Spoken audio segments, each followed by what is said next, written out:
Your frame is a castle and you want a moat around it. There, that's the intro. Hello and welcome to another zany episode of Nerdy West Coast Swing, the podcast with pixels where the anchors are out of this world and the points don't matter. We are here to help train your eyes so you can learn faster and dance better. I'm Cassie Winter. I'm Alicia Marshall. If you're wondering who are we to be analyzing pros, Cassie and I both have extensive training and experience in both partnered and solo dancing. She has about 22 years and I have about 24. So tonight we are going to be talking about dancing to some fast music. We have a video of Ben Morris and Brandi from Tap, and we're going to be taking a look at that. Link is in the chat. Go ahead and give it a watch. When you're done, we'll get to analyzing. Oh man, there is nothing quite like a Ben Morris in his element spotlight. And that is definitely one of them. Yes, oh, so good. Like I guess I have just a couple of things of preamble. Do you have any preamble before we? Depends on what you have to say. So go ahead. All right, cool. We'll play it by ear. So just one of the broad strokes that I notice that makes this such an excellent dance to a fast song is the strategic use of phrased timing to give them breaks and somewhere to go. So the very beginning of the dance, as we'll highlight when we get to the screen share, they start out really, really slow. They actually dance halftime after their prolonged starter step. And then over the course of the song, when breaks or phrase changes come, they change their timing, they slow back down again to have moments together. Besides the actual like mechanics and technique of dancing faster that we'll get into tonight, I just wanted to highlight like how important that is when dancing fast, especially from the leader's perspective, because you're in the driver's seat for those kind of timing changes. Like as a follower, you can try to influence that. And Brandi does actually do that at one point later in the dance. But just because you are capable of doing that as a follow doesn't mean your leader necessarily has the skills to notice it and then apply it in the moment. So yeah, that's my preamble. Yeah, I think really the only thing I have to add on to that is it's kind of a combination of technique and strategic use of timing. So, and that's really the two main things that you need to know when you're dancing to a faster song. There's not really anything super complicated about it, in my opinion. It's all fairly simple ideas. It's pretty simple. We'll talk about it. Yeah. All right. To the screen share. So like I mentioned in the preamble, we have this opening, like prolonged starter step where they're not even touching each other. Ben is on cloud nine because he's very excited about the song that just came on. If I were in Brandi's place, I'd be like, oh no, that's best. But like if I had Ben Morris, I wouldn't worry about it because his connection is phenomenal, very powerful for fast songs, which is one of the things you need. So the way he's starting out is like really simply, like, I don't know, is it one step for every 8 counts of the music? Is that what it is? Or 4? I think probably 4. Okay. So basically they're just sidestepping and pulsing for 4 counts one way, 4 counts the other way, and then really slowly actually connecting into close position. It's so funny just for him thinking through this because like when you're going this slow, it's like not much is happening, but like even at speed, even though they are slowing things down, like they're having to move, the pulsing is fast at least. Yeah. I love Brandi's face. I know, it's great. She's like, ooh.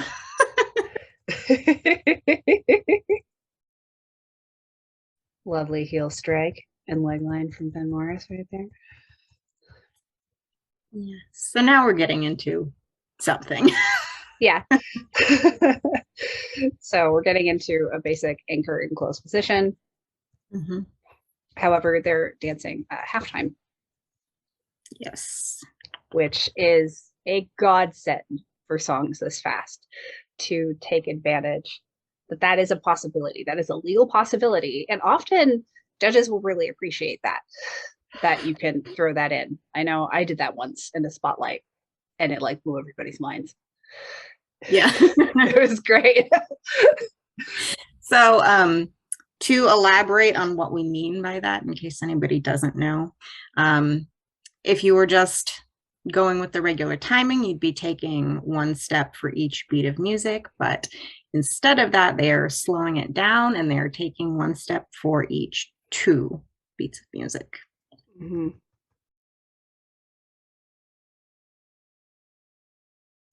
And I think the next thing to mention is the importance of how close you are to your partner when you get to higher speeds.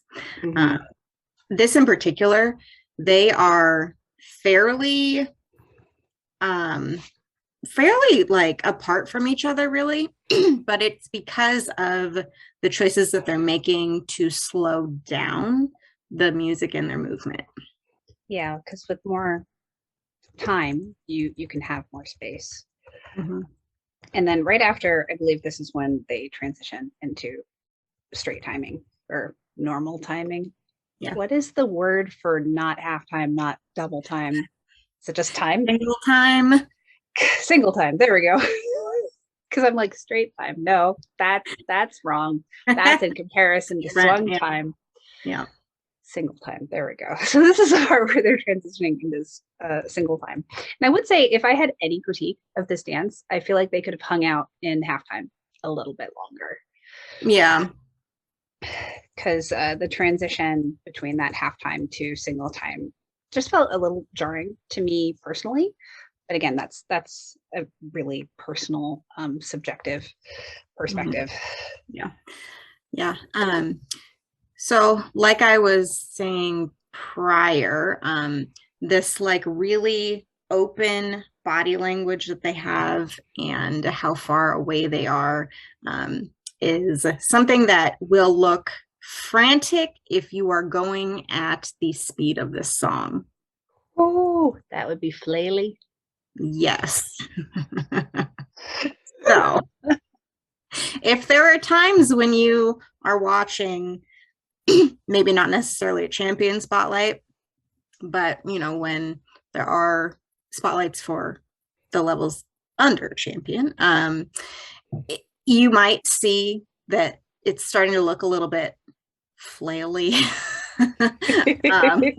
or a little bit all over the place. And generally that's because there's too much movement happening for the speed of the song. So that like leads me to think about something that I know we've talked about before, but the distinction between follows who follow from a momentum-based technique versus what I consider like position-based, because of where you position yourself relative to your partner is what creates the tension. And some follows achieve that by just having momentum and getting as far away as possible, as fast as possible. And that usually is coupled with a frame that has like a higher range of motion. So you'll see follows who are learning to manage this for themselves get overextended a lot, for example. And there won't be as much boundary or resisted release in the frame versus follows who use a frame that has more boundaries to it, and they engage in resisted release, and they're really strategic about where they place their feet, where they place their body over their feet to manage the connection. In my opinion, like those are both valid approaches to West Coast swing. I personally prefer the position based, but I consider them both like tools in the toolbox. So Yeah. I encourage everyone to learn both, because like the momentum one can feel really good for really slow lyrical songs because it can be so flowy and expansive, lots of follow through. But the faster the song, the less space you got. So it makes more sense to be much more strategic about where you're putting yourself and engaging your frame in such a way that you don't have to get really far away from your partner to achieve functional connection. Sorry, that was just a lot of vomiting of information. Oh, good. It was good. Cool. Cool. So you can really see how close both Brandi and Ben are to their arms. So Brandi has her elbow like really to her side of her body once she is getting rotated here. Mm-hmm. And sometimes it can be just a little bit of an optical illusion. It can look like her arms are more extended than they are simply because of how she pitches her body. Yeah. So that's just something to keep in mind. So like in this position, in this rock can go, it looks like her arm is straight out, but that's like an optical illusion based on her pitch. It's not as straight as it appears. Yeah, her pitch, and also she has her upper body rotating in towards the arm a little bit, which also takes away some of that space. Yeah. But it's still, the arm stays like the length of the arm stays looking the same, but it looks like it's still straight, even though like there's not as much give in it, if that makes sense. Mm-hmm. Yeah, that's that boundaries thing. Mm-hmm. So like, because we're taught as frame is almost like a static position, and we kind of get taught that in both roles, which is problematic for different reasons for both roles. But I like to think of it as like what is your end range of motion in any given direction, and that is the hard boundary of your frame. And then depending on the health of that joint, particularly the shoulders, you need to have almost like a moat around the castle kind of a thing, just like start slowing things down.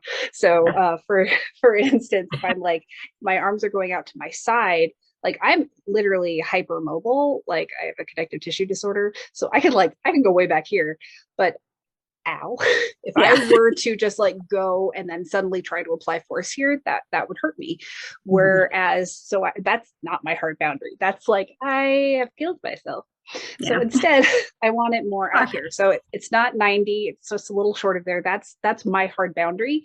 But a few inches inside of that is where I start engaging resistance, so that way I can stop at the hard boundary comfortably and easily and securely without going past it. So your frame is a castle and you want a moat around it. There, that's the intro. Oh, that's funny. So on that same note, you can also see that as Ben is prepping her to turn, his elbow is also rather close to his side as well. And that's what I was getting at, is that they're a lot closer than they might normally be, just because they're going at the speed of the song. So yeah, I also want to highlight, and this is an important detail, regardless of the speed of the song you're dancing this pattern to, but the fact that Ben is bringing Brandi into the pocket of his right shoulder right here. So you can see she's in front of his right foot. A lot of leaders encourage a follow to get into this position being past the leader, and it does not end well for any party involved. So I want you to pay attention to Ben's right hand. It comes towards him down the slot, so encouraging Brandi forward up and over her left foot. And then it's not pushing in the opposite direction, but it is moving in that direction because it is resisting the movement of Brandi's hand. So Brandi is the one now driving where the hand is going, and Ben is just allowing it to happen with some resistance. And then he places the inside of his wrist on the front of her waist, allowing her to roll all the way in to his arm. I just love the extra detail that he uses his left hand as kind of like a guardrail to make it extra stable. And that's a fast song technique, because he wouldn't need to necessarily add that to a slower pace, but because he's wanting to really pop her out of this roll into a hip catch, that extra hand provides that not only extra stability, but he can start catching her the second he sends her. So there isn't a gap in connection because he's already connected to her with that hand. Yeah, can you go back just a little bit? Yeah. So the other thing that I wanted to know, which is something that's important for the speed of the music, is that as Brandi is rolling in towards Ben, Ben is moving towards Brandi as well. So he's taking away some of that length that in distance she has to travel to make it easier for her and for them as a partnership to stay on time. Yep. And it's not like drastic, but at the speed that they're going, him even shifting towards her slightly is going to make a difference. Yep. So while he is like letting her drive the hand after he's released the prep, he is just replacing his right foot towards her ever so slightly. Yeah. And he's really not moving down the slot whatsoever in order to prep and rotate her. Yeah.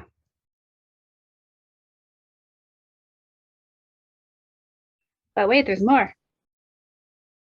So because of the speed at which that happened, that's why that like extra hand was so important, because he has it in his head. He's not just going to lead a hip catch and then chill there. He's going to lead a hip catch and then immediately redirect from it. So having that connection as soon as possible to load the connection and release it is really important. And then also when he releases it, he's releasing it like in place. She's not having to travel this next rotation. She's just pivoting around her standing foot really easily. And then Ben's the one that's doing the do-si-do shenanigans in the background to make it look like she's traveling. So he has a really wide stance. And he's basically just shifting from side to side slightly over his feet, but then leaning with his upper body and his head, which is functionally really helpful. Like it'll feel really stable to Brandi, but I'll keep going. That's an awkward frame. I was just thinking that. It's like,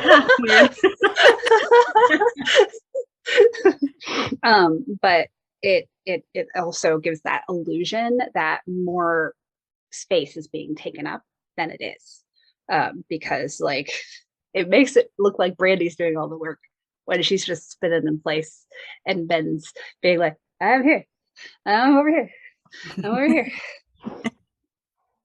And then musically, because so much just happened, they chill, take a breath.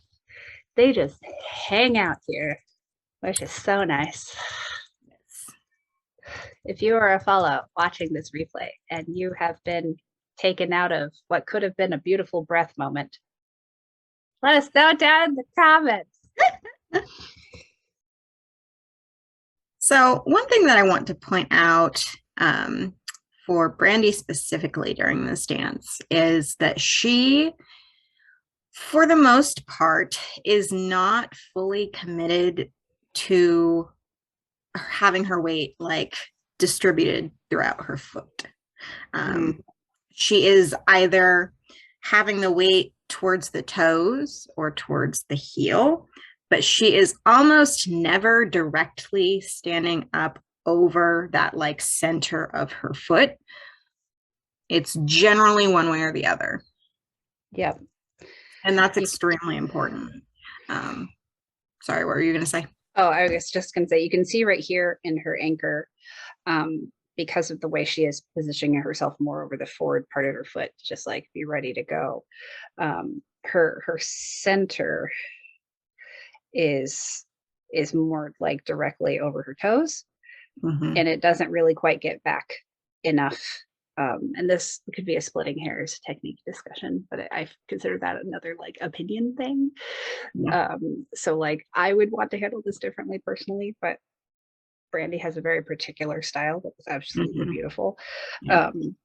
But you can see like she doesn't go any further back than that. She just goes forward out of it. And if she's ever over, like directly over her foot, like Alicia was talking, is because she's moving through that point and not hanging out there. Yeah. There's no point where she's like stopped moving and like really committed into her whole foot. She's not spreading out the weight. It's Mhm. really, if she is stopping, it's more going to be either back towards the heel or towards the toe of the foot. It's not going to be right up over the middle of the foot, because that makes it really hard to move. And that's Mhm. something that I see most frequently, being the problem with, not as experienced dancers, when you're dancing to fast music, is that they're struggling because they're up over the center of the foot, and they have, all of their own weight, which makes it really hard to move, and it makes it really hard to move at faster speeds. Yeah. Particularly like being static in that position. I think that's something we talked about last week. Like if your momentum has stalled, Mhm. it's so much harder to get yourself moving again, and that just Yep. compounds to a fast song. Mhm. And correct me if I'm wrong. I'm like verbally processing this as I go. But because like you will see other follows hanging back more in these kind of moments, but that's just because that's their style. It doesn't mean it's any better than what Brandi does or makes what Brandi does any better than what they do. It's just the style, and they're approaching it differently. So like if we were to see, for example, Melissa dancing with Ben right now, her pitch would be opposite Yeah. to what Brandi's is. But that doesn't make her any less ready to go. Yeah. The problem is just being statically up over your feet. Mhm. Yeah. Is that what also you were getting at? Cool. Yeah. I've been doing so much teaching in my uh, coaching program the past few weeks that my brain has turned to actual soup. So suddenly talking about dance for the first time in a few months coming back, it's been like, whoo! Gotta remind yourself what you're saying. Do I know these things? Do I? So here we should probably take note of Ben moving towards Brandi as Brandi is moving towards Ben. Yes. Yes. So we did like a whole episode on trading places because it's that important, and especially important for faster songs. But it's the idea of, instead of the leader staying like static in the middle of the slot and the follow going from one end to the other, the partnership actually trades places in a way that is safe for the follow's frame. So Ben is taking a nice big step forward with his right foot, and it may look like he is pushing Brandi's hand back the way it came, but it's just like what I was talking about with the previous pattern. He has prepped her to do a rotation to her right, just like a normal whip, rotating to her right on her right foot, count two. And then he is resisting the movement of her following through on that rotation. So because she has her frame set a particular way, her hand is ending up in this position, and he's resisting into that. He's not pushing into that. And that's like such a crucial detail. Yeah. Such a fundamental technique, regardless of the speed of the song, particularly for setting yourself up as a leader for this solo spin, because you need a lot of resisted release tension built up across your right shoulder and in your chest and arm. And the only way you can do that is if the follow is giving tension on your hand. Mm-hmm. So if you're like pushing a follow into that position, you're lobbing your own hand away from you. Like the emphasis is on the muscles of the back of your body pushing into that direction, and you're just literally releasing the front. We want a resisted release. So like if some evil monster was grabbing onto my hand and pulling it that way, I'd be like, no, I want my hand, give it back. It's like that. That's one way to describe it. I don't know. So that's all I got. Maybe I should keep going with the castle and the moat analogy. I wonder what trebuchet. Maybe we get some trebuchet. sorry. But you can see Ben has a large range of motion in his shoulder.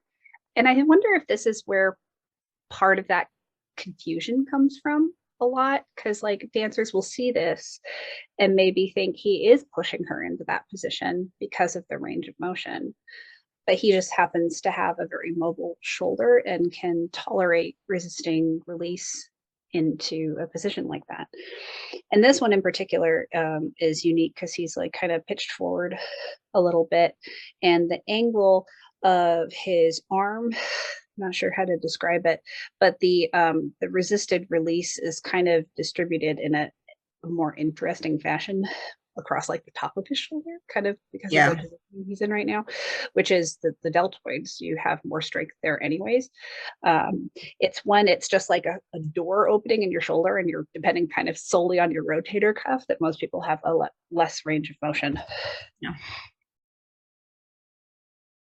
It wasn't the solo spin. That is yet to come.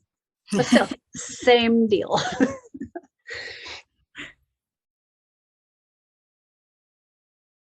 I think one thing to point out is just how dramatically Ben is moving backwards, like driving backwards out of that rotation of his.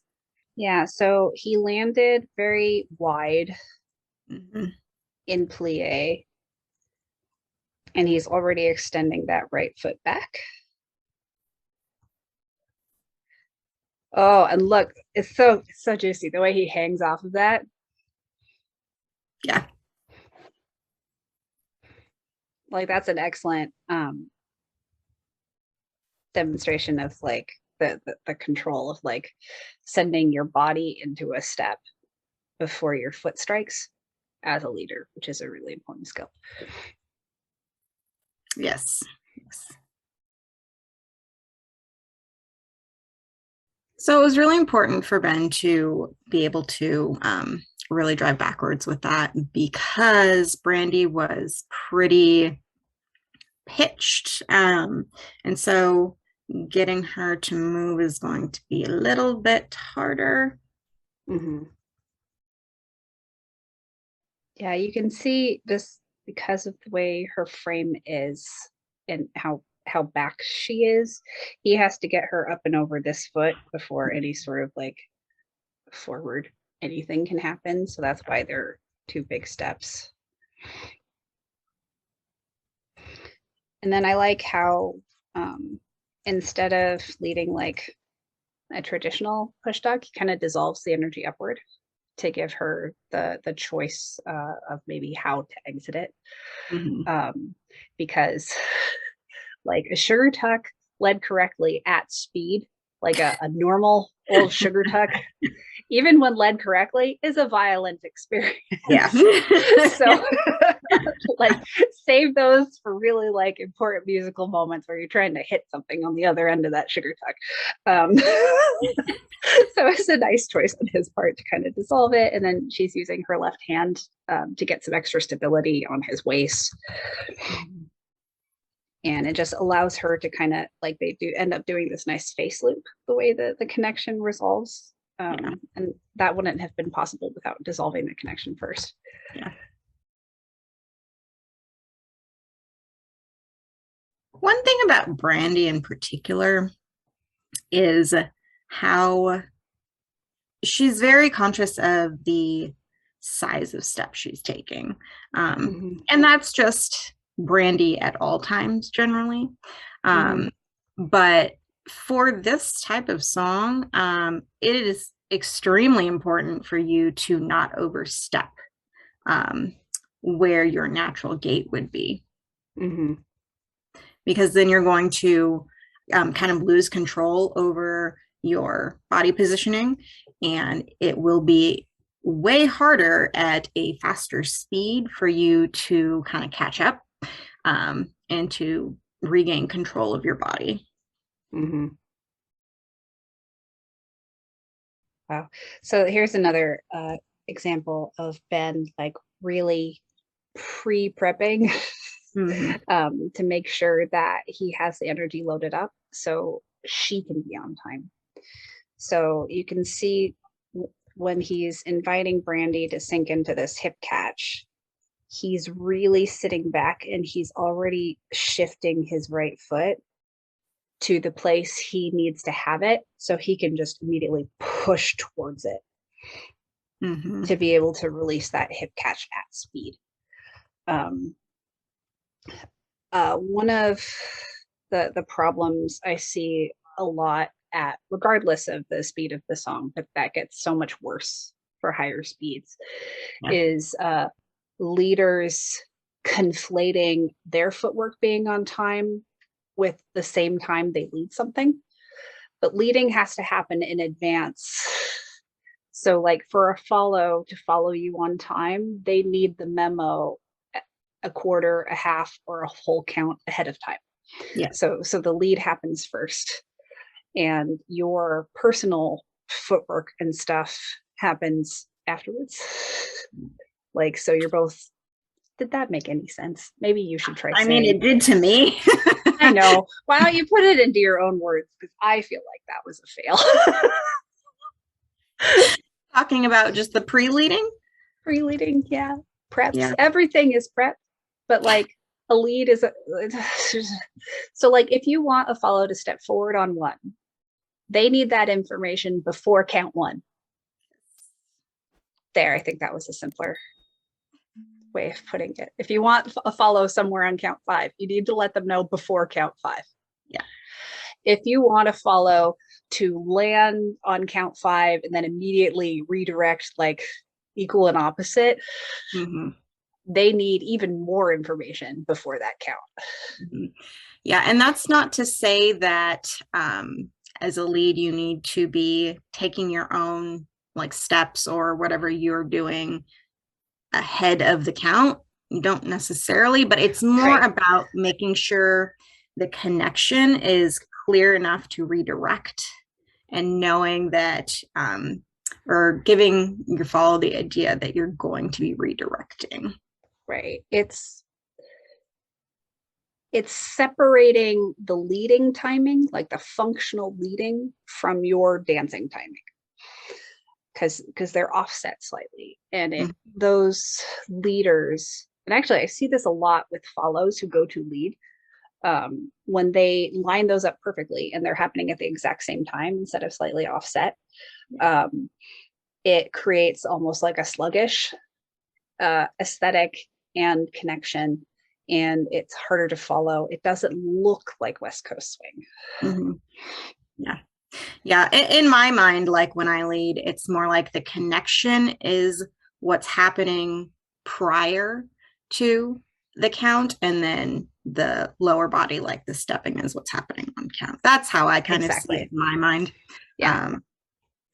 You might look at it a different way, but that's kind of how I think of it. Yeah, basically we're saying the same thing, just different ways that might get into people's brains more effectively. Just like the timing is slightly different. Yeah. Hopefully we said that enough ways for you all. Yeah. Hopefully something caught there. Yeah. If someone watching the replay is like, I need yet another way of saying this, just say so in the comments and we'll get back to you. Because we're really good at coming up with more ways to say the same thing. Yeah. So I actually want to point out what Brandi does when she gets released from Ben. Right, so let me back up. So Ben sets himself up for this turn, and that's obviously, he kind of needs to use Brandi in order to do that. So she has some momentum going diagonally, like to the left of him, I guess. So she kind of falls forward into it a little bit. But what she does is she doesn't just like stand there and wait for him to be done. She moves herself into kind of like a more athletic position. So she's ready to go when he's ready to go. And she's keeping this basic rhythm underneath her. Like, depending on the music, it might be appropriate to just strike a power pose and then gently shift out of it. But for this speed of song, it's really appropriate for her to continue just keeping moving subtly until Ben is done with his excellent one-footed third. Like he was brilliant at those pre-pandemic, but I would say that's one of the best ones I've ever seen out of him. It was nice. Yeah, it was. So good. Here's another example of not necessarily trading places, but like Ben coming towards her so she doesn't have to cover the full distance on her own, which would be cruel and unusual. Don't ask your follows to do that at speed. Thank you very much. I'd also like to point out Stephen and Maxime in the background. Thoroughly enjoying Ben's spins. I think later, like a good whole section of the follows are kind of like bobbing along to the pulse of the song, and it's great. Actually, right here when Brandi's kind of turning back towards Ben, it's actually one of the fewer times that we see her do like more of a triple step on the like correct timing and the speed of the song. And I just want to highlight again, like Ben's booking it because he closed the distance to make this pattern possible. But coming out of that, they are way too close. Like they would both have to like rigor mortis their frames in order to get tension from this point. So instead of shoving at Brandi, like, you get away from me, he takes the huge step. So that way their frames are now at a more reasonable distance from each other to actually get some tension to lead the next pattern. And I would say the reason they go into a hitch step is actually because of like how fast he went into that. He kind of ricocheted out of it. Just very, it's probably what my body would do too. Yeah. It does make sense.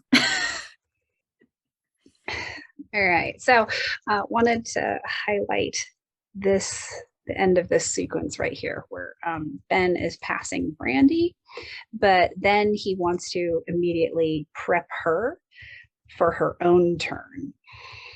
And I just want to highlight like how hard Ben is working to make this happen. So not only is he speeding through this turn, actually I love the connection that they've got. So like she's hooked under his armpit to stay connected. Which like the faster the song, the less airtime you want in the connection. You want to be somewhat connected at all times, and just transitioning between tension and compression with like very little transition in between. And that connection is actually something that would probably help Ben move through a little bit faster and a little bit easier.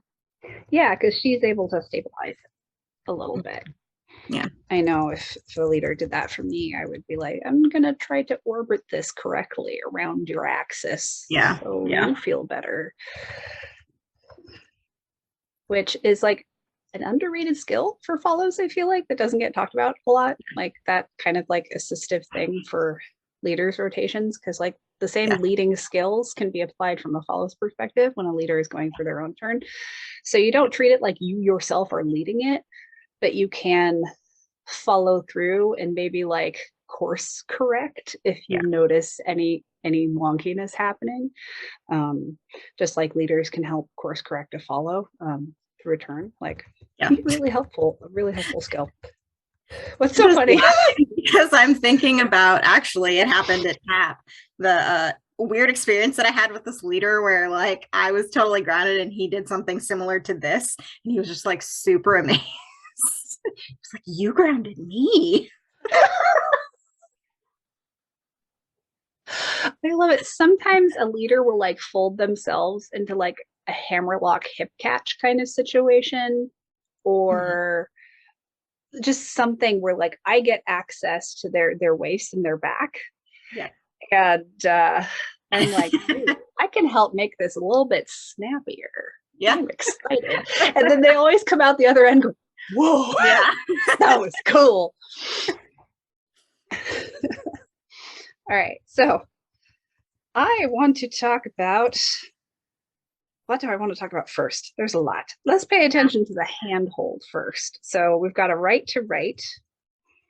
I want you to notice the rotation. So it starts with say like Ben's palm is like facing more upward towards him, and then it rotates flat. So notice how he's not over rotating it. He's not taking it beyond a comfortable range of motion for Brandi. So she is in an ergonomic position this whole time. Yeah. And then he's like, "Hiya!" That'd be a good like foil post. Conguard. Someone about yay here just died from a sword. God, I'm sorry. My humor tonight is just heinous.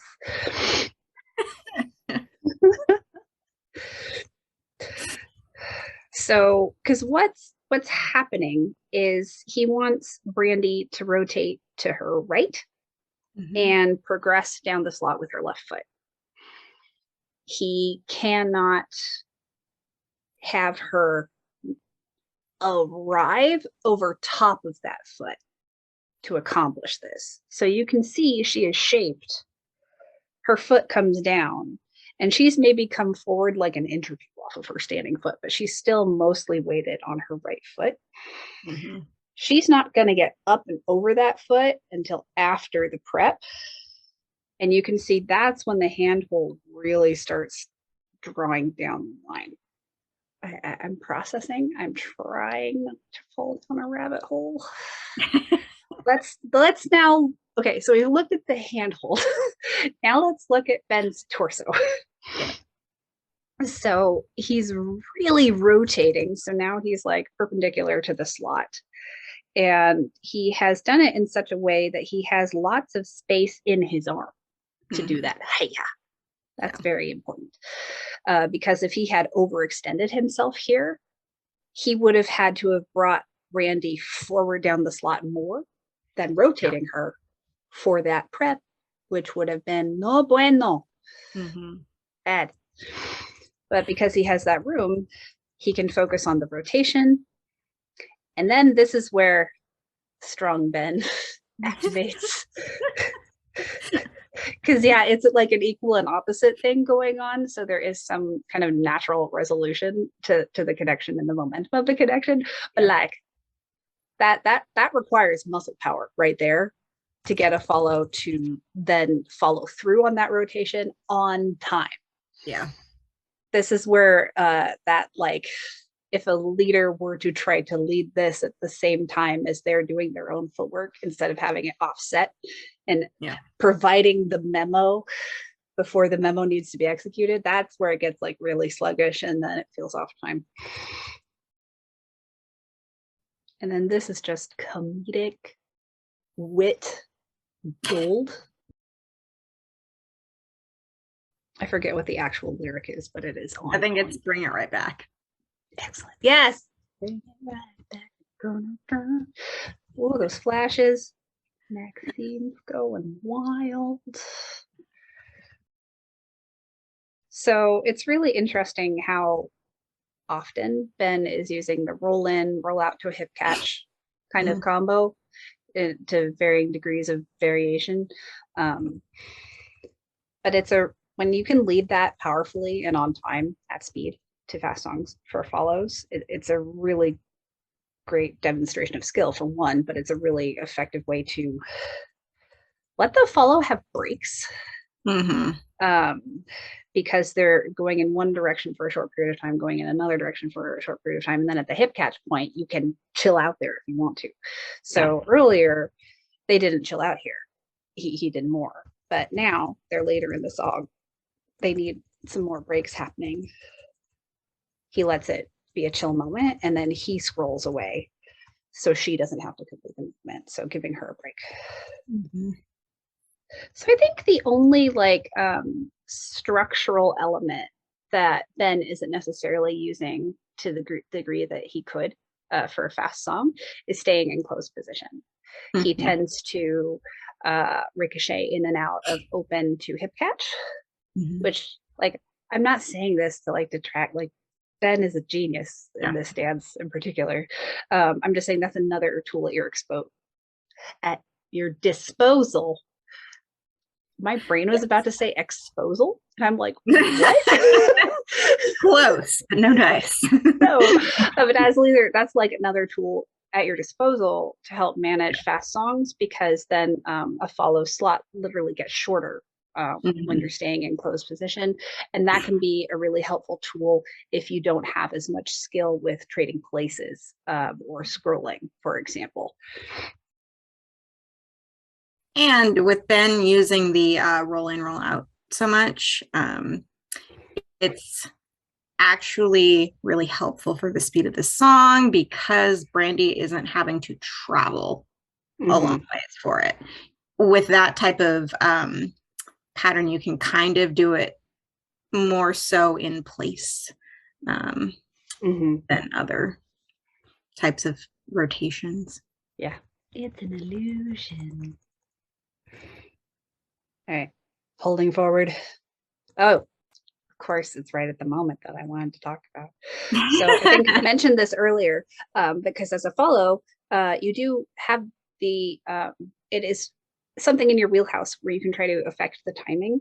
And this is a moment where Brandi decides to be like, hey, I want to chill here and kind of kickball change time this for a second.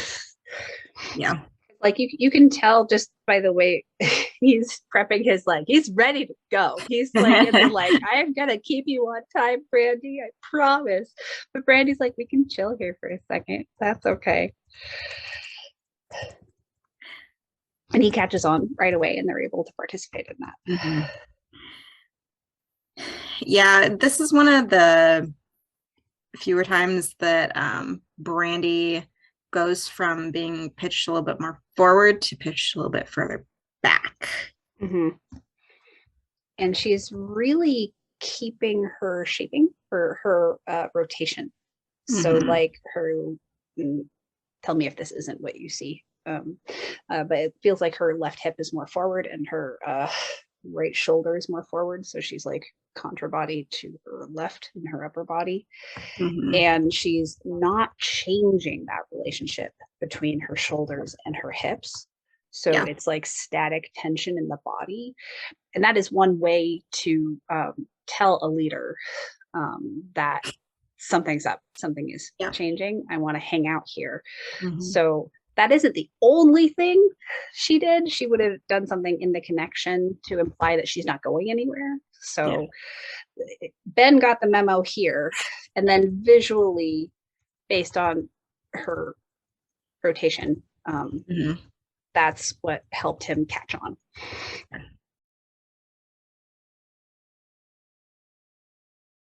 All right, this is a really simple thing, but I just love the position Brandi lands in here. It's just absolutely lovely.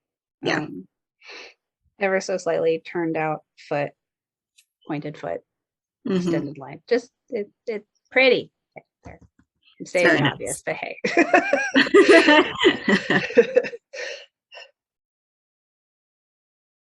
And I actually think that that's something that she did a really good job of making into something that looked nice, because she already had quite a bit of momentum going forward. So it's kind of like she was catching herself from falling forward. We're talking about this Lindy style reverse whip. So first of all, you can see really like how much Ben is providing the memo in advance that like, you're gonna go this way, despite how extremely he is pitched into this. His center is communicating to her before his feet catch up under him on time. So there's that. And then get the crosshairs out of the way. Reverse whips are unique in that you have less time to absorb the follow, just because of the way that the follow is rotating. So one of the ways you can help that is by crossing the distance, so the follow isn't having to do it all themselves. So you can see how Ben really like steps forward, or just kind of replaces his right foot because it's he's in such a wide stance to begin with.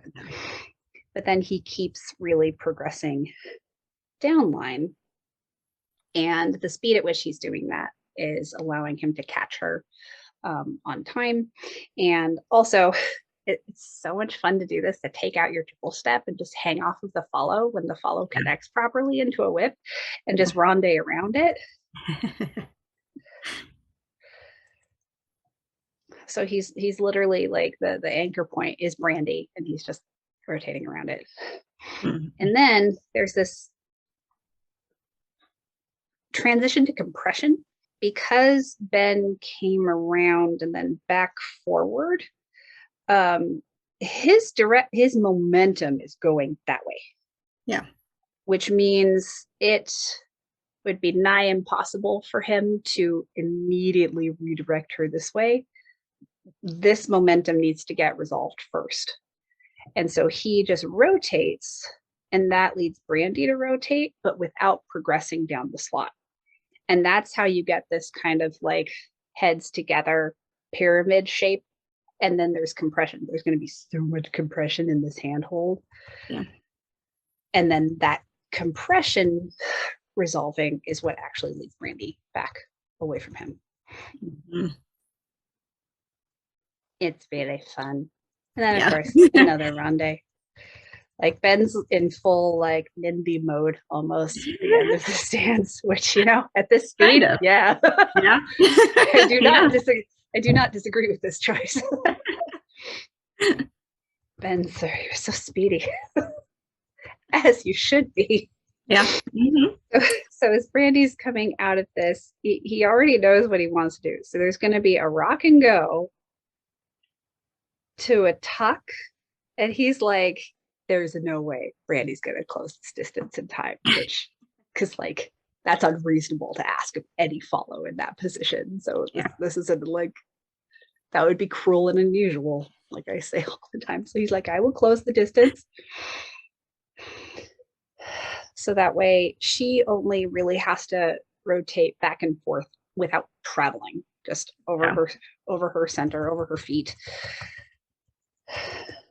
And then it makes it, because he also got in there really fast and got connection with his right hand, he's able to stop her safely without like over rotating her and wrenching her either her shoulders in this position. And you can see how, because of the speed of the song, like usually it's slightly slower songs, the follow is able to fully turn away from the leader, but because the song is so fast, there isn't time for that much space. So he keeps it smaller, and he helps aesthetically get around that by face looping the upper hand. Yeah. Very sneaky. Yeah, and I wanted to mention that Brandi is not releasing that hand back too far. She's really keeping it pretty in line with her shoulders. Mm-hmm. Yeah, this is one of those where like it's the way her hand is relaxed backwards. So her arm is in a normal position, and it's her fingers that's crossing back over her shoulder. It might make it look like she's overextending herself, but she's not. Yeah. It's all in the details, people. It is. It's strategic to keep them more in place for the moment, because they've been doing a lot of moving across the floor. And I believe at this point in the song, it kind of comes back down a little bit. And so they're also bringing their energy back down a little bit. And because they're still moving at the speed, but they're not traveling with it. So that's kind of bringing down the energy level of it. And then they just come to a stop. Yeah. And they hang out there. Like seriously, phrasing, besides like the more like just movement connection based things that we've been talking about, taking smaller steps, that kind of thing. Phrasing is your best friend for fast songs.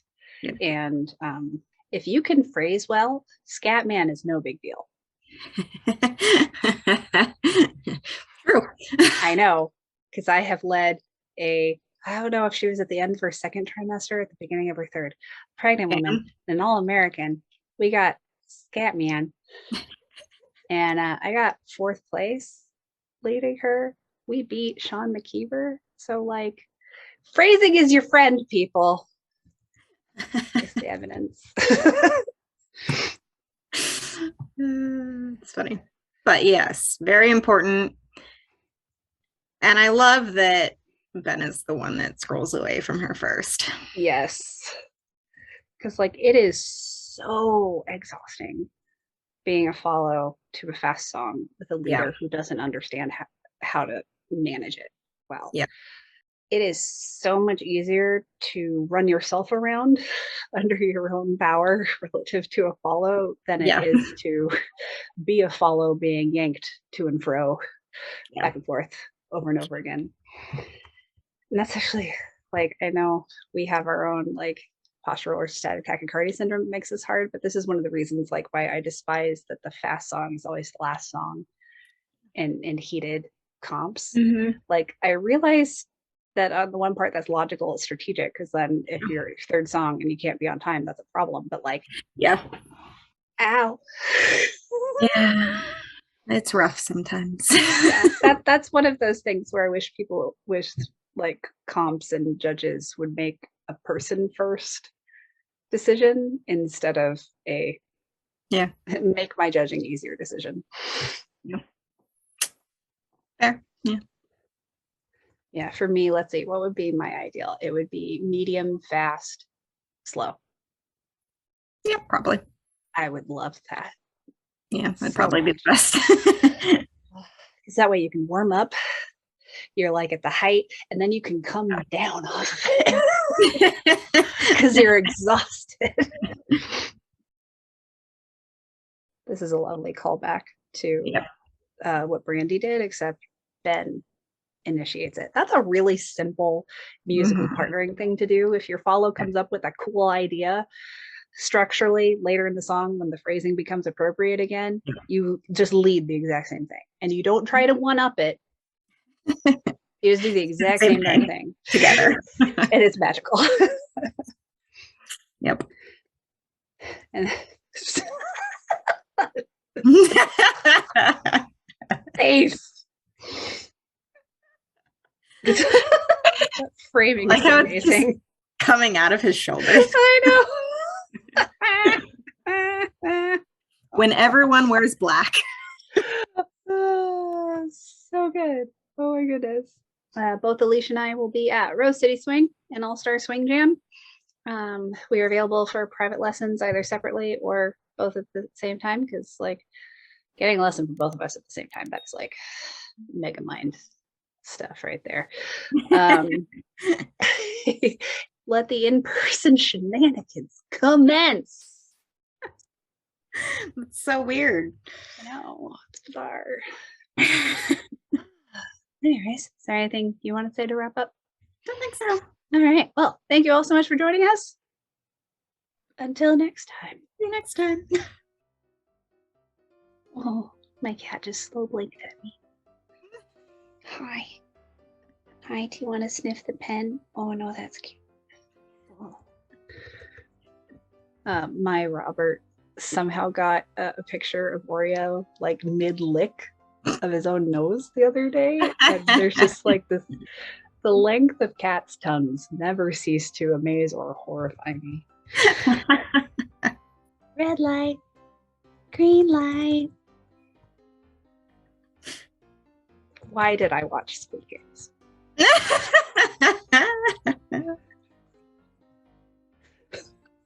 Anybody else out there regretting that they watched Squid Games? I'm one of them. Personally enjoyed it.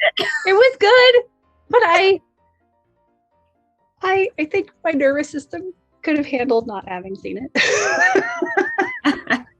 I preferred it.